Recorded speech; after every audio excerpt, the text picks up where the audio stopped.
ایک دور تھا جو عورتوں کے لیے بہت ظالمانہ اور خطرناک تھا۔ اس دور میں عورتوں پر طرح طرح کی الزام تراشی کی جاتی تھی اور سب سے بڑا الزام ہوتا تھا کالے جادو کا۔ جس پر بھی الزام ہوتا تھا اس کی سزا صرف موت ہوتی تھی۔ پھر دکھایا جاتا ہے سال 1235 ویلاج سٹی کا ایک منظر جس میں 3 عورتوں پر بلیک میجک کا الزام تھا۔ چرچ والوں نے انہیں قصوروار ٹھہرا کر پھانسی کی سزا سنائی، لیکن انہیں پھانسی پر چڑھانے سے پہلے فادر انہیں کہتا ہے کہ ان تینوں میں سے اگر کوئی بھی اپنے گناہ کو قبول کر لے گی تو اسے بخش دیا جائے گا۔ یہ سنتے ہی پہلی عورت فوراً اپنے گناہ کو قبول کر لیتی ہے کہ میں نے کالا جادو کرنے کی کوشش کی تھی اور شیطان کی پوجا بھی کی تھی۔ اور پھر دوسری عورت جو واقعی ہی بے قصور تھی، اس نے کہا کہ میں نے کوئی کالا جادو نہیں کیا، میں صرف اس کے توڑ کی میڈیسن بناتی ہوں۔ اور پھر تیسری عورت جس کا چہرہ بہت خوفناک تھا، وہ اپنا کوئی بھی گناہ قبول نہیں کرتی لیکن فادر کو ایک بد دعا دیتی ہے۔ پھر تینوں کو ایک پل سے پھانسی دے دی جاتی ہے۔ حالانکہ پہلی 2 عورتوں نے اپنی زندگی کی بھیک مانگی تھی،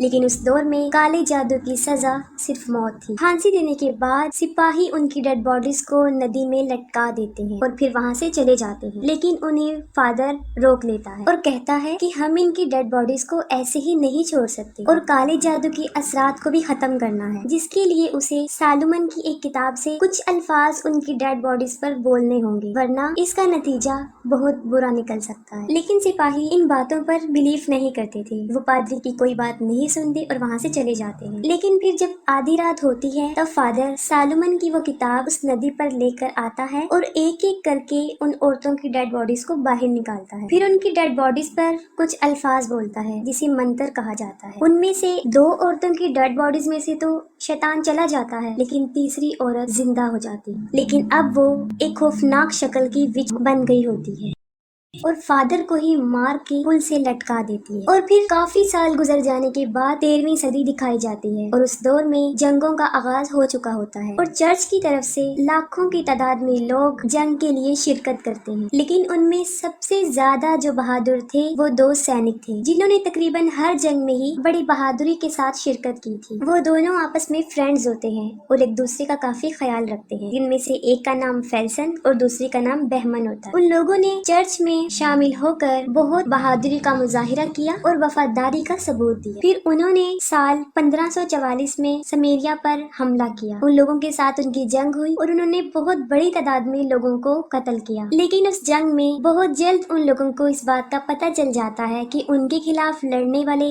کوئی سپاہی نہیں ہیں بلکہ وہ عورتیں اور بچے تھے، اور یہ بات انہیں تب پتہ چلتی ہے جب بہمن کی تلوار ایک عورت کے پیٹ میں گھس جاتی ہے۔ پھر وہ دونوں آس پاس عورتوں اور بچوں کی ڈیڈ باڈیز دیکھ کر کافی اپسیٹ ہو جاتے ہیں اور اس بات کا قصوروار وہ اپنے لیڈر کو سمجھتے ہیں اور کہتے ہیں کہ ہم معصوموں کی جان لینے کے لیے اس جنگ میں شامل نہیں ہوئے اور درہم کا نام کر کے ہم ان لوگوں پر ظلم نہیں کریں گے۔ یہ فیصلہ سنا کر وہ دونوں بغاوت پر اتر آتے ہیں اور اپنی فوج کو چھوڑ کے چلے جاتے ہیں اور اپنے ملک وہ واپس چلے جاتے ہیں۔ انہوں نے چرچ کے آرڈر کو فالو نہیں کیا، اسی لیے وہ باغی بن گئے، لیکن انہیں چھپ کر رہنا پڑتا کیونکہ عیسائی مذہب عروج پر تھا اور ان کے قانون بھی بہت سخت تھے، جن میں بغاوت، دھوکہ اور کسی بات کو پورا نہ کرنے پر سزائے موت سنائی جاتی۔ وہ دونوں سٹیریا سے گزرتے ہیں، وہاں پر انہیں جنگل میں ایک گھر نظر آتا ہے جہاں پر وہ مدد کے لیے جاتے ہیں، لیکن یہ دیکھ کر وہ کافی حیران و پریشان ہو جاتے ہیں کہ اس گھر میں رہنے والے ہسبینڈ وائف کسی بہت سخت بیماری کی لپیٹ میں آ کر مر چکے اور ان دونوں کی ڈیڈ باڈیز کافی سڑ چکی۔ سٹیریا کا ماحول انہیں کافی عجیب لگتا ہے کیونکہ وہاں کے لوگ کافی مایوس نظر آتے تھے اور وہ ڈیڈ باڈیز کو دفناتے نہیں تھے بلکہ ایک جگہ پر جمع کر رہے۔ ان میں سے کچھ رحم کی دعائیں مانگ رہے تھے لیکن ساتھ ساتھ اپنے آپ کو بھی زخمی کر رہے تھے کیونکہ فیلسن اور بہمن ابھی یہاں آئے تھے، انہیں کچھ آئیڈیا نہیں ہوتا کہ یہاں پر کیا ہو چکا ہے۔ پھر وہاں کا ایک آدمی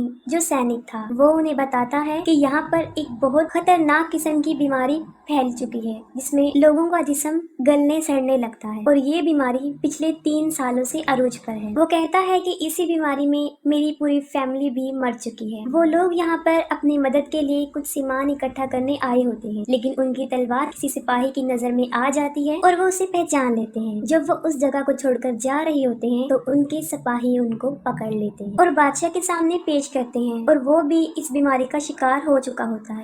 بادشاہ کو فیلسن اور بہمن کے بارے میں پتا ہوتا ہے کہ وہ دونوں بہت بہادر سولجر ہیں، لیکن اب وہ بغاوت پر اتر آئے ہیں۔ بادشاہ انہیں بتاتا ہے کہ یہ بیماری جہنم سے آئی ہے، جسے ایک عورت اس دنیا میں لے کر آئی ہے اور اسے ہم نے قید کیا ہوا ہے، اور کہتا ہے کہ اس کا توڑ صرف سالومن کی کتاب میں ہے، اور وہ کتاب بھی زیورک میں ہے، اور ان وچ کو زیورک لے جانا ہوگا تو وہاں کے لیڈرز اس بات کو ڈیسائیڈ کریں گے کہ ان کے ساتھ کیا کرنا ہے، لیکن ہمارے سپاہی یہ نہیں کر سکتے کیونکہ ہمارے سپاہیوں پر اس کا اثر جلدی ہو جاتا ہے۔ وہ آفر کرتا ہے کہ اگر تم یہ کام کر دو تو چرچ تمہارے سارے گناہ معاف کر دے گا، لیکن بہمن اس کو کرنے سے انکار کر دیتا ہے کیونکہ ابھی بھی اس کے دل میں آخری جنگ کا افسوس تھا۔ ان کا انکار سن کے بادشاہ کو غصہ آ جاتا ہے اور وہ ان دونوں کو ایک جیل میں قید کروا دیتا ہے، لیکن اس جیل میں وہ وچ بھی ہوتی ہے۔ وہ لڑکی دیکھنے میں وچ نہیں لگ رہی تھی، لیکن بہمن کو اس پر ترس تب آتا ہے جب آدھی رات کو وہ اپنی زخموں کی وجہ سے کانپ رہی ہوتی اور رو رہی ہوتی ہے،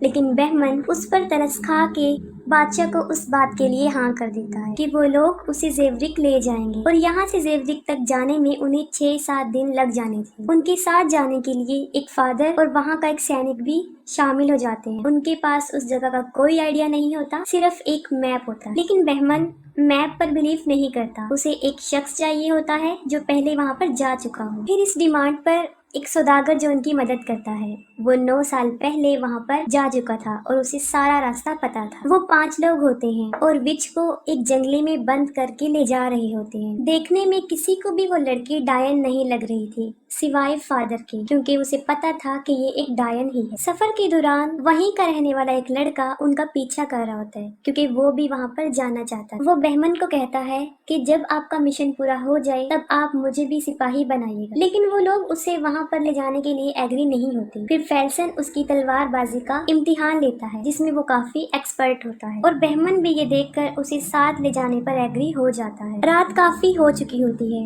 اور وہ باری باری اس چڑیل پر پہرا دیتے ہیں۔ پہلے پہرے کی باری ایک ہارٹ کی ہوتی ہے، پھر ایک ہارٹ فادر کو اپنی مری ہوئی بچی کی بات سناتا ہے جس کو وہ چڑیل سن لیتی ہے، اور وہ اسے اپنی بیٹی جیسے ہی لگتی ہے۔ یہ سوچ کر وہ اسے آزاد کرنے جا رہا ہوتا ہے تو وہ سلاخوں سے اپنے ہاتھوں کو باہر نکالتی ہے اور ایک ہارٹ کو جکڑ لیتی ہے۔ اسے بچانے کے لیے فادر آگے بڑھتا ہے، لیکن وہ ڈائن اس کو بھی زخمی کر دیتی ہے۔ اس کے گلے میں بگھی کی چابی ہوتی ہے، وہ اسے نکال کے وہاں سے بھاگ جاتی ہے۔ یہ سب ہونے کے بعد فیلسن اور بہمن بھی اٹھ جاتے ہیں، وہ ان کے پاس آتے ہیں، لیکن تب تک وہ چڑیل بھاگ چکی ہوتی ہے۔ اس جگہ کے قریب ایک گاؤں ہوتا ہے، وہ وہاں پر چھپ جاتی ہے۔ سب اسے پکڑنے کے لیے اس کے پیچھے جاتے ہیں، لیکن وہ کسی کے قابو بھی نہیں آتی کیونکہ وہ بار بار غائب ہو رہی تھی۔ پھر ایک ہارٹ کو اپنی مری ہوئی بچی نظر آتی ہے۔ وہ لڑکی کافی بری حالت میں ہوتی ہے اور مدد کے لیے بلا رہی ہوتی ہے۔ وہ اس کی بیٹی نہیں ہوتی بلکہ وہ ڈائن اسے ویژنز دکھا رہی، لیکن ایک ہارٹ کو یہ سب کچھ سچ لگ رہا ہوتا ہے۔ وہ ان آوازوں کے پیچھے بھاگتا ہے، لیکن وہاں پر وہ لڑکا تلوار لے کر کھڑا ہوتا ہے جو ان کے ساتھ آیا تھا۔ ایک ہارٹ کو وہ نظر نہیں آتا اور تلوار اس کے پیٹ میں گھس جاتی، جس پر کائے کافی حیران ہو جاتا ہے کہ ایک ہارٹ کیوں نہیں رکا، کیونکہ وہ چڑیل اسے مختلف جھوٹے ویژنز دکھا رہی تھی۔ ایک ہارٹ تو اسے بچانے کے لیے کھولنے جا رہا تھا، لیکن وہ ایک ہارٹ کو ہی مار دیتی ہے۔ اس کے مرنے کے بعد وہ دوبارہ اس لڑکی کو قید کر لیتے ہیں جو کہ ان سے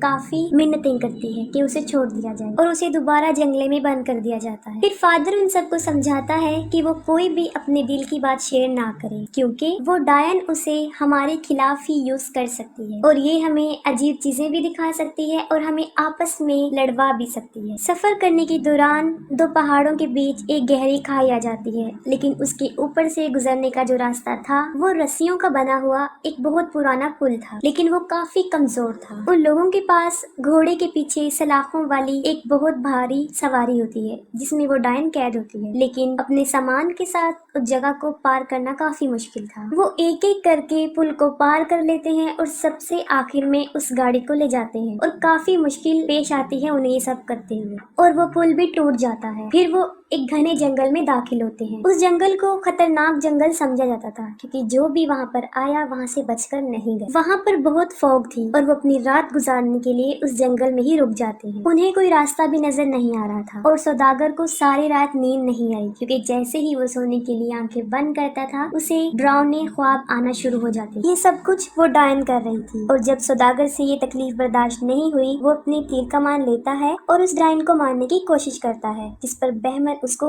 منع کر دیتا ہے۔